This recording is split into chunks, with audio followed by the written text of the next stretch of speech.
안녕하세요, 여러분. 반갑습니다. 저는 앞으로 생리학을 함께 공부하게 된 송지은입니다. 저와 함께 생리학을 공부하게 되실 텐데요. 생리학이라는 과목 자체는 쉽게 생각하면 우리 몸, 인체를 이해하는 학문이다 라고 생각하시면 됩니다.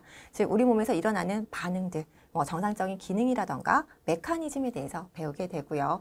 이러한 생리적인 현상에 대해서 공부하고 이해하게 됨으로써 질환별 치료법을 적절하게 행할 수 있게 된다라고 말할 수가 있겠습니다. 다음으로는 생리학 시험에 대해서 좀 간단하게 설명을 드릴 텐데요. 생리학은 1교시에 보게 되고요. 100분이라는 시간 안에 120문항을 풀어내야 됩니다. 그렇기 때문에 생리학 시험 문제를 풀 때는 문제를 보고 답을 바로바로 찾아낼 수 있어야 되고요. 그렇기 때문에 생리학 문제 자체가 뭔가 시간을 많이 요하는 어려운 문제가 출제되거나 그렇지는 않습니다.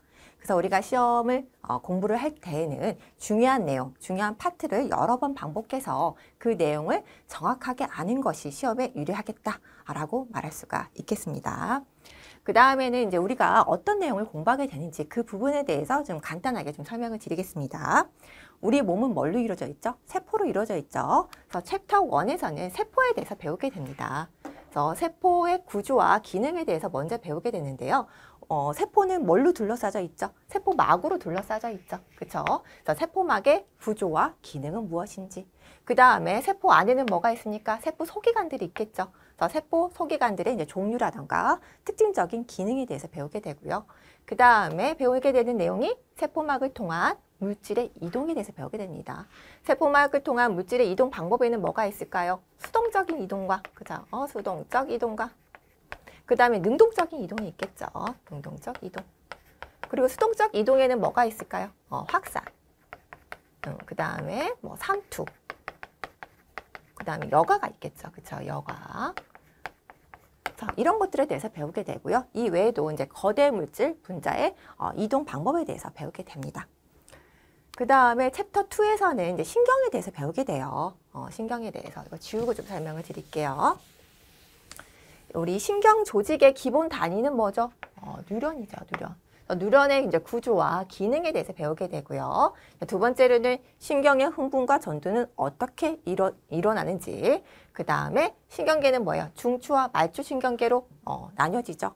중추와 말초 신경계는 뭐가 있는지. 그 다음에 그들의 이제 기능에 대해서 배우게 됩니다. 그 다음에 챕터 3에서는 이제 근육과 감각에 대해서 배우게 됩니다.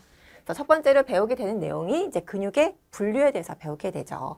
근육을 분류하게 되면 어떻게 분류할 수 있을까요? 골격근, 그죠? 근육에는 이제 골격근이 있고, 그 다음에 뭐가 있습니까? 심장근이 있고, 그 다음에 이제 평활근이 있죠. 평활근이 있죠. 평활근이 있죠.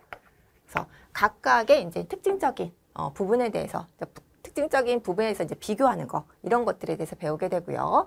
그 다음에 이제 골격근의 수축은 어떻게 일어나는지, 그리고 골격근에 수축할 때 생성되는 물질이 뭐고 소모되는 물질이 뭔지 이런 것들에 대해서 배우게 됩니다.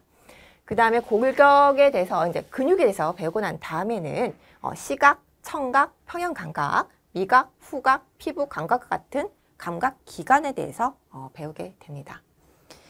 그 다음에 챕터 4에서는 이제 혈액과 체액에 대해서 배우게 됩니다. 그래서 혈액의 조성은 어떻게 이루어지는지, 그리고 혈액은 뭐예요? 원심 분리기로 돌리게 되면 혈구와 혈장으로 나뉘어지게 되죠. 그쵸? 혈구에는 뭐가 있습니까? 적혈구, 백혈구, 혈소판이 있죠. 그래서 각각의 이제 특징이라던가 기능에 대해서 배우게 되고요. 그 다음에 항원, 항체와 같은 면역 반응에 대해서 배우게 되고, 그 다음에 혈액형에는 뭐가 있을까요? ABO식 혈액형과 그다음에 RH 플러스 마이너스 혈액형이 있겠죠. 그래서 그런 것들에 대해서 배우게 되고요.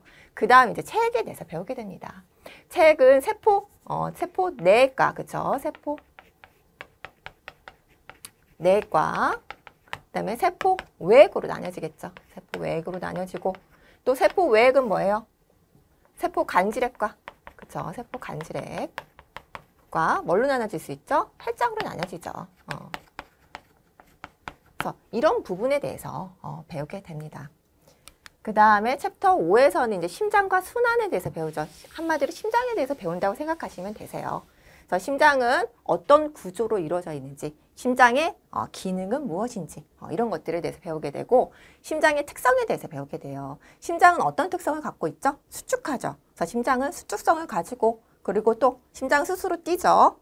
자동성을 갖고, 또 심장은 전도성을 갖죠. 그래서 각각의 특성에 대해서 배우게 되고요. 그 다음 이제 혈관에 대해서 배우게 됩니다. 혈관이라고 하면 뭐가 있을까요?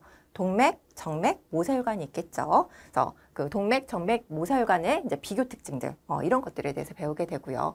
그 다음에 시험 문제에 자주 나오는 거 혈압 조절 기전에 대해서 배우게 됩니다.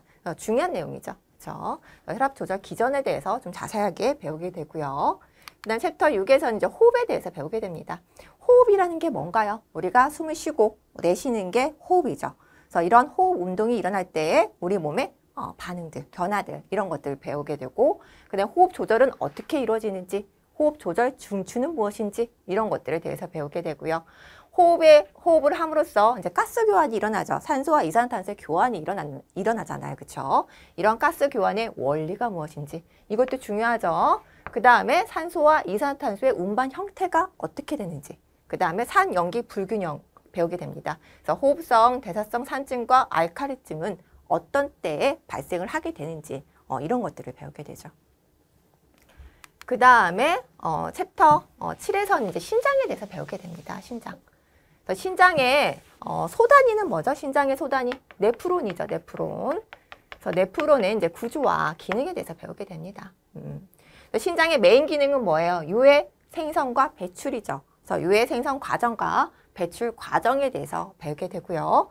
그 다음에 이제 생식에 대해서 배우게 됩니다. 7장에서는요. 그 다음에 8장에서는 중요하죠. 소화 흡수에 대해서 배우게 됩니다. 그래서 이 파트는 이제 중요한 내용이기도 하고요. 영양학 시간에 배웠던 내용들이 좀 많이 나오기도 합니다. 그래서 영양학 시간에 배웠던 내용들과 연결지어서 볼 필요가 있습니다. 그래서 소화기관의 이제 구조와 기능에 대해서 배우게 되는데요. 소화의 시작은 어디서부터 시작되죠? 입에서부터 시작되죠. 그래서 입, 위, 소장, 대장에서의 소화 과정이라던가 그다음에 소화 효소들 이런 것들에 대해서 배우게 되고 영양소의 소화가 끝났으면 흡수가 이루어지겠죠. 영양소의 흡수가 되는 장소, 영양소의 흡수되는 원리 이런 것들에 대해서 배우게 됩니다.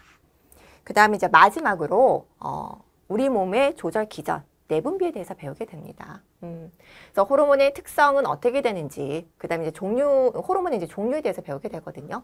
내하수체는 전엽, 중엽, 후엽으로 나눠지죠. 각각에서 분비되는 호르몬들의 종류가 무엇인지, 뭐 갑상선, 부갑산성, 부신, 성호르몬들의 종류와 각각의 이제 기능들, 그리고 결핍증이 무엇이고 과잉증이 무엇인지 이런 것들에 대해서 배우게 됩니다.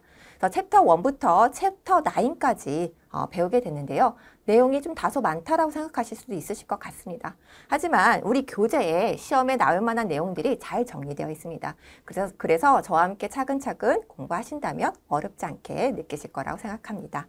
이것으로 생리학 OT 마치고요. 저는 본 강의 때 뵙도록 하겠습니다. 감사합니다.